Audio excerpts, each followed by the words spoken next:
All right, let's talk about something that could literally change your career, that first job application email. We're going to break down exactly how to write one that gets you noticed and hopefully gets you that dream job.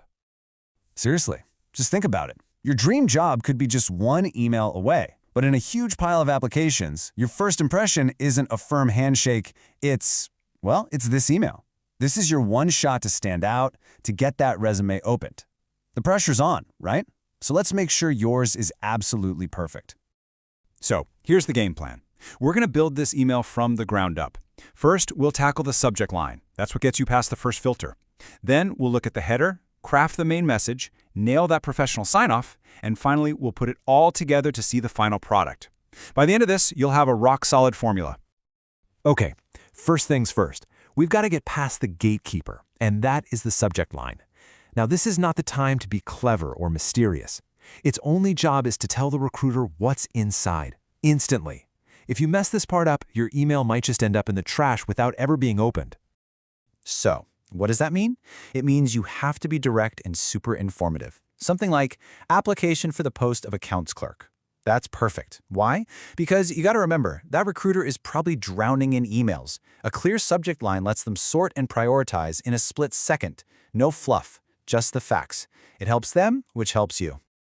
All right, subject line down. Now let's look at a couple of other fields in that email header that you should know about, even if you don't use them all the time. CC and BCC. So what are these things? Well, CC stands for carbon copy. You use this when you want other people to see the email and you want everyone to know who's seeing it. Maybe you'd CC the person who referred you just to keep them in the loop.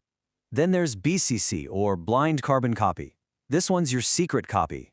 A good trick is to BCC your own email address. That way, you have a perfect record of what you sent and when you sent it. Pretty handy, right? Okay, we've made it past the inbox filter. Now for the main event, the body of your email. This is where you really make your case. But look, recruiters are busy people, so we're not going to write a novel. We're going to use a simple, super effective formula that gets right to the point. Forget about writing a long, complicated letter. All you need to remember is the 3-paragraph rule. It's so simple. First, an opener that says why you're writing. Second, a paragraph that highlights your skills. And third, a call to action to get that interview. It's clean, it's direct, and it's designed to be read in like 30 seconds. So that first paragraph, you want to get straight to the point. State your reason for writing and be specific about the job title. Don't just say an accounts job, say the accounts clerk position. And if you can, mention where you saw the ad, like in the Times of India. It just gives them all the context they need right up front. Now, paragraph 2. This is your moment. This is your elevator pitch. The key here is not to just list everything from your resume. You need to highlight the skills and experience that are most relevant to this specific job. So if the job asks for it, you mention your 2 years experience or your specific computer skills. It shows them you've actually read the job description and that you're a perfect fit. And finally, paragraph 3 wraps everything up. This is your call to action. You want to end by showing your enthusiasm for the job, clearly state what documents you've attached, like your resume or any certificates, and then you gently nudge them for a response. Something simple and professional like, "I look forward to hearing from you soon," works perfectly. You've written an amazing email, but you're not done yet. How you sign off is just as important. A sloppy ending can undo all your hard work. A professional closing just reinforces that you're detail-oriented and serious about the role. So here are the key elements for a formal closing. First, a professional salutation. Yours faithfully is a classic and safe choice. Then, if you can, your actual signature, followed by your typed first and last name. And don't forget your full address and a phone number. You want to make it as easy as possible for them to get in touch with you, right? Okay, we've gone through all the individual pieces of the puzzle. Now let's put them all together and see what a finished, polished, and effective job application email actually looks like.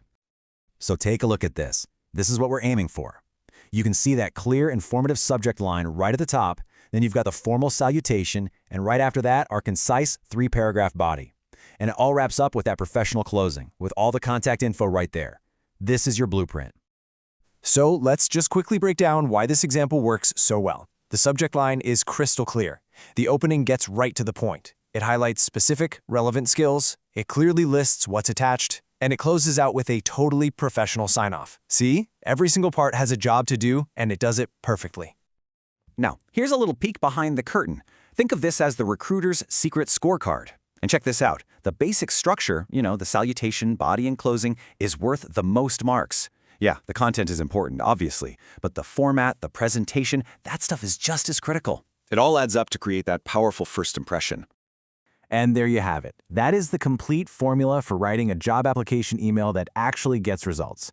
The rules are simple, the structure is clear, so the only question left is, how are you going to use this blueprint to go out there and land your next interview?